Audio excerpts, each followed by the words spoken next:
Halo teman-teman sekalian, kembali lagi di channel YouTube Antek Saham atau Analisa Teknikal Saham.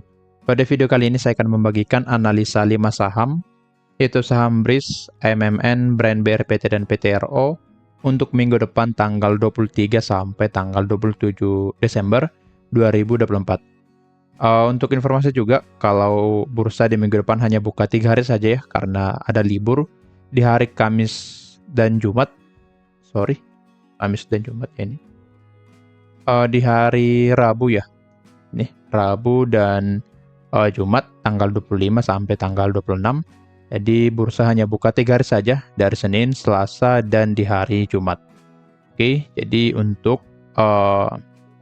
bursanya buka 3 hari saja, jadi kemungkinan akan lebih sepi ya dari biasanya.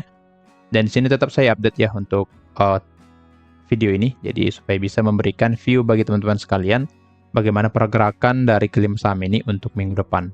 Sebelum ke analisanya, saya ingin menginfokan kalau Antek Saham memiliki channel Telegram gratis. Bagi kalian yang belum join, boleh langsung join saja, karena teman-teman akan mendapatkan banyak info menarik di sana, seperti analisa dari IHSG, kemudian analisa dari USD IDR, dan juga informasi yang lainnya. Kita juga memiliki grup premium khusus, jadi untuk join ke premium, ada dua cara, ada yang berbayar dan ada yang gratis. Untuk benefitnya sama saja. Jika kalian tertarik, boleh langsung hubungi admin melalui link yang ada di deskripsi. Antek Saham juga memberikan pilihan menjadi pelanggan Antek Saham di YouTube dengan biaya hanya 30.000 saja per bulan. Teman-teman akan mendapatkan banyak benefit juga. Jika tertarik, boleh langsung klik tombol gabung di YouTube Antek Saham. Salah satu benefit yang paling menarik adalah mendapatkan saham-saham menarik setiap minggunya dan juga per harinya. Jadi nanti kalian akan diberikan trading plan dan juga saham menarik di sana. Jika tertarik, boleh langsung klik tombol gabung di YouTube Antek Saham, atau jika ada kendala boleh hubungi admin melalui link yang ada di deskripsi. Oke. Untuk tanya-tanya premium, yang mau yang berbayar atau yang gratis, boleh langsung hubungi admin saja. Nah, sekarang kita langsung ke analisanya. Kita mulai dari BRIS dulu ya. Untuk BRIS boleh kita lihat ya di sini, kalau BRIS hit stop loss kita ya.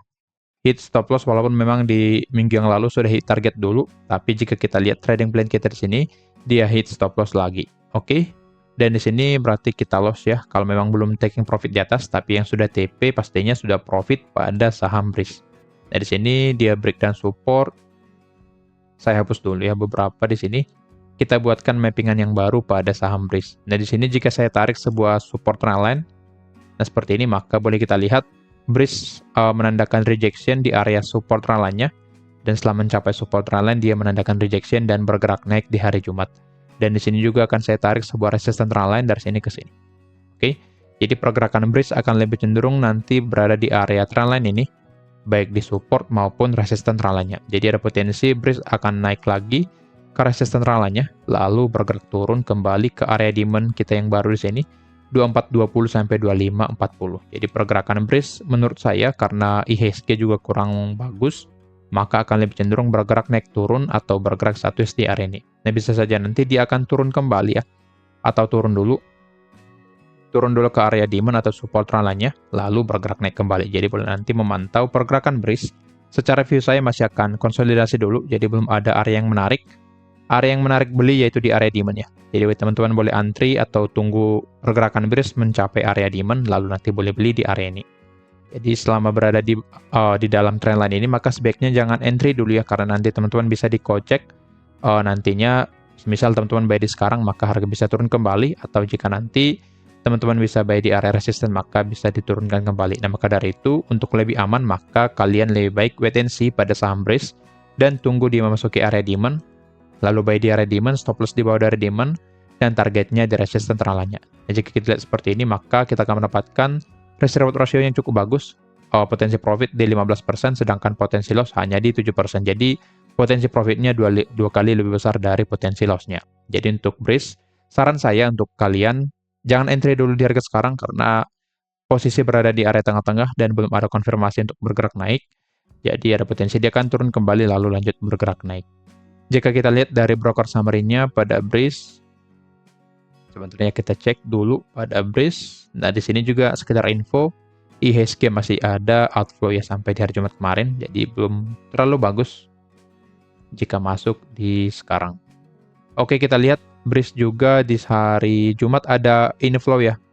Ada akumulasi dari NI, yang cukup besar memang volumenya, tapi jika kita lihat 1 minggu terakhir di sini, nah terlihat kalau ada buangan ya dari asing di sini, dan juga indikatornya terlihat kalau ada buangan dari asing maupun bandarnya. Jadi secara broker summary pada BRIS masih tergolong netral, tapi secara volumenya dia ada distribusi ya. Jadi untuk BRIS belum terlalu menarik jika ingin entry di harga sekarang. Jika kita cek di time frame yang lebih rendah ya supaya lebih valid. Di sini ada beberapa resisten jika kita tarik ya. Support yang menjadi resisten yang bisa menjadi area rejection pada BRIS. Jadi BRIS ada potensi seperti ini dulu ya. Sorry, ini trading plan kita, jadi boleh nanti dipantau, tapi buy di area demand ya. Jangan buy di angka sekarang. Jadi ada potensi BRIS akan naik dulu ke resisten 2840. Naik ke area ini ada potensi ya. Lalu turun kembali nanti ke area demand-nya. Tapi jika area ini di breakout, maka dia akan selesaiin dulu di atas.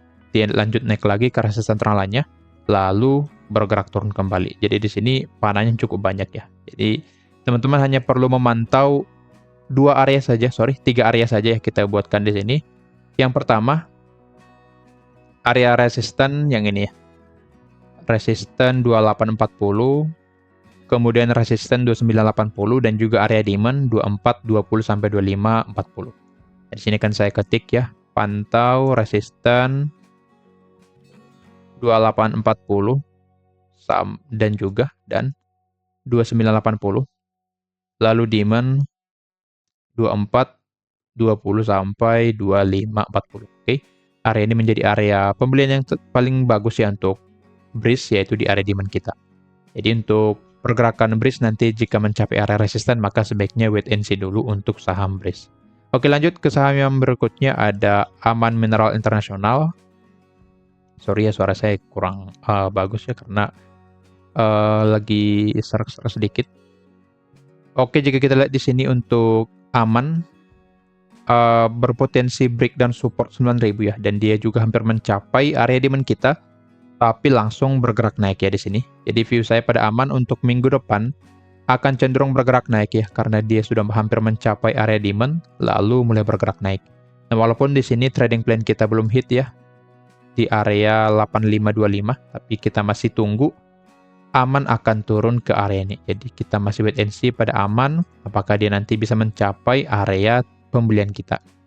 Nah, supaya lebih bagus, kita ya di sini saja ya. Kita tunggu nanti Aman di area demand, baru jika ada rejection maka kita entry pada saham Aman. Jadi view saya pada Aman masih akan cenderung turun ya ke area demand-nya, turun ke area demand, atau seperti BRIS yang tadi, konsolidasi di area resisten teralanya, di area atas ini, lalu bisa turun kembali ke area demand-nya. Jadi dua arah pada Aman ini, karena memang pergerakannya masih dalam keadaan konsol, di area resisten teralanya yang ini, yang di atas yang berwarna hitam, lalu area demand 8350 sampai 8625. Jadi ada potensi dia akan bergerak dua arah, jadi bisa turun dulu, lalu naik, atau naik dulu, lalu turun seperti BRIS yang tadi ya. Jadi sebaiknya wait and see untuk Aman. Jika ingin beli, maka tunggu dia memasuki area demand kita, lalu boleh beli menggunakan trading plan, atau tunggu dia break resisten di angka, kita buat yang baru ya, break resisten teralanya di angka resisten 9575. Jadi kita tunggu dia break resisten ini supaya bisa beli pada saham Aman buy on breakout. Oke. Jadi ada dua arah pada saham Aman, dan kemungkinan juga pergerakannya tidak terlalu banyak ya di minggu depan, karena memang ada libur-libur di pertengahan minggu, seperti di hari Rabu Kamis ya. Kemudian juga di minggu depannya lagi buka hanya sebelum akhir tahun, buka kalau nggak salah hanya 2 hari ya. Nah, di sini tanggal 30 sampai 31, dan di tanggal 1 juga libur ya. Jadi kemungkinan pergerakan saham-saham tidak akan terlalu signifikan, kecuali saham Pak PP yang sedang lagi naik, boleh pindah ke sana dulu. Jadi untuk Aman, maka tunggu. Jika ingin entry, maka tunggu di area demand. Tapi untuk sekarang lebih baik wait and see sampai memasuki area pembelian. Jika ingin beli, tunggu dia break area resisten 9575, atau tunggu dia nanti mencapai area demand 8350 sampai 8625. Jadi view saya pada Aman masih akan cenderung bergerak turun, walaupun dia nanti bisa bergerak naik dulu. Oke, lanjut ke saham yang ketiga, ada Brand. Untuk Brand boleh kita lihatnya di sini. Dia break dari resisten 8825 dan boleh kita lihat setelah dia break, dia lanjut bergerak naik ke target kita di 9150 sampai 9450 yang hampir dicapai di sini. Jadi untuk Brand, view saya masih akan lanjut bergerak naik ya. Di sini jika kita ukur menggunakan Fibonacci retracement untuk mencari targetnya, dia sudah mencapai, oke. Sebenarnya dia bisa mencapai di angka 10.000 ya di sini. Nah, pas di angka 10.000. Jadi view saya pada Brand masih akan lanjut bergerak naik karena memang hanya saham Konglo yang menarik di 2 minggu terakhir ini ya. Seperti Pak Ani dan juga dari Pak PP yang menarik di minggu ini. Jadi view saya pada Brand masih akan lanjut bergerak naik ke resisten di angka 9975. Oke. Dan di sini dia masih kuat naik, jadi boleh manfaatkan jika ada koreksi, maka boleh beli pada saham Pak PP ini, terutama saham Brand ya. Oke, kita buat di sini sebuah area ya pada Brand. Sini targetnya sudah tercapai, lalu 9450 masih kita pakai. Di sini akan saya buatkan sebuah area demand untuk Brand di angka yang di sini ya. Jika nanti turun ke area ini, maka kalian boleh beli secara bertahap ya. Ini 8275 sampai 8700. Area ini cukup kuat karena dia sempat sideways dulu di area ini sebelum lanjut bergerak naik. Nah, di sini dia baru break dari sini ya. Baru break di sini. Setelah dia break, harusnya harapannya dia turun ke area yang di bawah ini ya. Lalu lanjut bergerak naik, tapi realnya di market dia membuat area sideways di atas, lalu lanjut bergerak naik. Nah, di sini kita ikutin saja bagaimana nanti pergerakan selanjutnya pada saham Brand ini. View saya pada Brand masih ada potensi dia akan koreksi dulu sebelum lanjut bergerak naik. Jadi koreksinya juga tidak terlalu banyak ya. Jadi potensi hanya sedikit saja koreksinya. Koreksi ke bawah sedikit lalu lanjut bergerak naik. Karena di sini momentum naiknya masih sangat bagus, maka bisa saja langsung bergerak naik ke target kita di 9975 lalu nanti mulai bergerak turun kembali. Oke. Jadi untuk Brand, jika ingin entry maka tunggu dia turun ke area demand 8275 sampai 8700. Lalu jika sudah masuk ke area ini maka tunggu ada sebuah candle reject, lalu teman-teman boleh beli pada saham Brand ini. Jika kita cek dari volumenya, sebelumnya sudah saya cek ya kalau Brand masih dalam akumulasi. Nah, di sini terlihat akumulasi dari AK sangat besar ya 1 minggu terakhir, dan bahkan di hari Jumat juga akumulasi dari AK sangat besar. Kita cek dari 2 minggu terakhir, ZP AK ya yang akum, kemudian yang jual rata-rata dari retail, sini SK, NI, XL, dan XC. Jadi dengan ini Brand masih sangat potensi untuk bergerak naik. Oke, jadi boleh manfaatkan buy pada Brand jika nanti sudah ada rejection. Dari sini area pembelian yang paling ideal menurut saya yaitu di area demand kita 8275 sampai 8700. Di sini boleh kita buatkan trading plan-nya ya. Baik, di sini stop loss di bawah dari demand dan targetnya di angka 9975. Boleh kita lihat potensi profit 14%, sedangkan potensi loss di angka 5%. Jadi trading plan atau risk reward ratio pada saham Brand ini sangat menarik jika nanti bandarnya baik ya, kasih ke bawah dulu atau koreksi dulu, lalu nanti kita boleh numpang sampai ke target kita di 9975. Oke, boleh pantau area demand kita pada saham Brand. Lanjut ke BRPT. Untuk BRPT kita lihat cek di sini kurang menarik ya, sesuai analisa kita kalau break supportnya dia akan lanjut bergerak turun, dan di sini view saya pada BRPT masih sama, dia masih akan bergerak turun ke area support 795. Jadi masih ada potensi turun ke area ini, lalu setelah mencapai support maka ada potensi dia akan bergerak naik ke resistennya di angka resisten di sini ya. Di angka 900 sampai 905. Jadi untuk BRPT, view saya masih akan turun dulu, turun sedikit lagi, lalu mulai bergerak naik ke resisten 905. Tapi jika kita cek secara broker summary-nya pada BRPT, coba ya, kita cek dulu. Nah, terlihat volume dari 2 minggu terakhir ya ini, ya, 2 minggu terakhir cukup besar ya jualannya.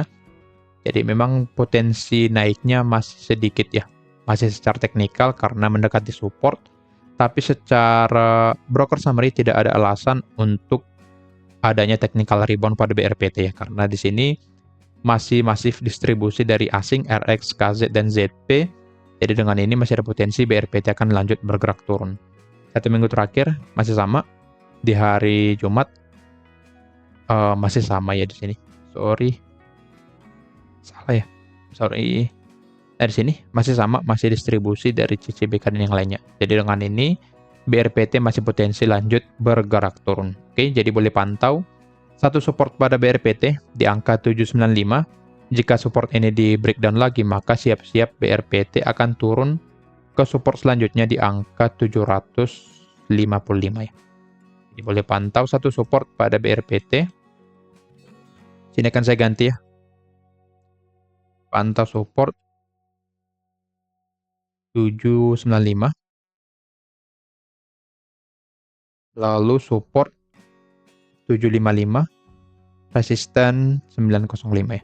Yang paling penting adalah support 795 ya. Jika di breakdown maka dia akan lanjut bergerak turun ke support selanjutnya di angka 755. Oke. Jadi jika ingin masuk pada BRPT maka sebaiknya wait and see dulu, layback menunggu nanti apakah ada rejection di area supportnya di sini. Oke, jadi untuk sekarang trading plan pada BRPT belum ada karena memang belum ada konfirmasi yang membuat BRPT ini menarik. Lanjut ke saham selanjutnya ada PTRO yang sangat menarik ya karena pergerakannya masih dalam keadaan uptrend. Virus ini menariknya sesuai analisa kita ya. Dia langsung bergerak naik setelah mencapai area demand kita di sini. Oke, jadi untuk targetnya sudah tercapai di resisten 26.750 dan resisten 27.800 belum dicapai walaupun hampir ya di hari Jumat. Dan jika kalian sudah ikut trading plan kita di minggu yang lalu maka sudah profit di angka 8-11%. Jadi dengan ini trading plan pada PTRO sudah valid dan kita sudah profit ya pada PTRO. Tapi di sini stock splitnya sudah semakin dekat tanggal 30 Desember. Jadi di minggu depan ya, pas di di 2 minggu depan di hari Senin ya. Jadi dengan ini ada potensi nanti pergerakannya akan lebih ke sideways ya pada PTRO ini. Bisa saja bergerak naik kembali, tapi pergerakannya sudah mulai akan terbatas karena jadwal stock splitnya sudah semakin dekat. Biasanya akan sideways dulu menjelang stock splitnya. Jadi masih ada potensi PTRO akan bergerak naik dengan catatan dia break resisten 27.800. Jika bisa di breakout maka akan lanjut bergerak naik. Kita ukur menggunakan Fibonacci retracement untuk mencari ATH-nya di angka 30.000 ya. Apakah akan terjadi? Kita cek nantinya. Lebih tepatnya 29.825. Jadi untuk PTRO pantau resisten di angka 27.800. Jika bisa break maka dia akan lanjut naik resisten 27.800. Jika bisa break maka PTRO akan lanjut bergerak naik ke target kita di angka 29.825. Tetapi jika tidak mampu di breakout maka pergerakan PTRO akan sideways nantinya di resisten dan juga di area demand-nya. Oke, sebelum nanti sampai ke tanggal stock split-nya. Jadi boleh pantau area ini resisten 27.800. Jika di break maka PTRO akan lanjut bergerak naik, tetapi jika belum maka dia akan cenderung bergerak turun dulu ke area demand-nya. Tapi secara candle-nya yang masih sangat kuat maka PTRO harusnya bisa break resisten 27.800 dan bergerak naik ke target kita di 29.825. Jadi dengan ini boleh pantau saja, boleh manfaatkan masuk jangka pendek pada PTRO ya. Jika nanti semisal sudah breakout maka kalian boleh beli buy on breakout dan bisa profit sampai 5-7% ya di sini pada PTRO. Jadi boleh manfaatkan, masukin PTRO ke watchlist kalian dan boleh nanti titip aja ya ngikut bandarnya sehingga nanti bisa kalian taking profit dan nikmatin cuan di akhir tahun ini. Jika kita cek secara broker summary pada PTRO, oke, di sini mulai distribusi ya sebenarnya, walaupun dia bergerak naik, tapi ada distribusi yang masif dari DP, jadi cukup bagus ya di sini. DP-nya berhasil keluar, sedangkan yang beli dari lokal ya di sini. 1 minggu terakhir masih sama YUKK dan ZP yang buangan, sedangkan yang beli rata-rata dari lokalnya lagi. Tanggal 20, di sini ada akum yang sangat besar ya dari SQ, sehingga harga bergerak naik. Kita cek dulu 1 bulan terakhir dari tanggal 20 ya. Oke, terlihat secara tanggal 20, volumenya masih netral ya di sini, jadi wajar saja PTRO bisa bergerak naik. Jadi momentum stock split ini dimanfaatkan memarkup harga PTRO sebelum nanti harganya kan turun sesuai dengan harga stock splitnya. Oke, jadi view saya pada PTRO masih sama, masih akan lanjut bergerak naik ke target kita nantinya. Oke, jadi boleh nanti manfaatkan entry jika sudah break pada PTRO. Oke, kira-kira begitu analisanya. Disclaimer on kalau analisanya merupakan pandangan saya pribadi, bukan ajakan untuk melakukan pembelian atau penjualan pada saham-saham tersebut. Jika ingin bergabung ke premium, boleh hubungi saja admin melalui link yang ada di deskripsi. Sekian dari saya, terima kasih.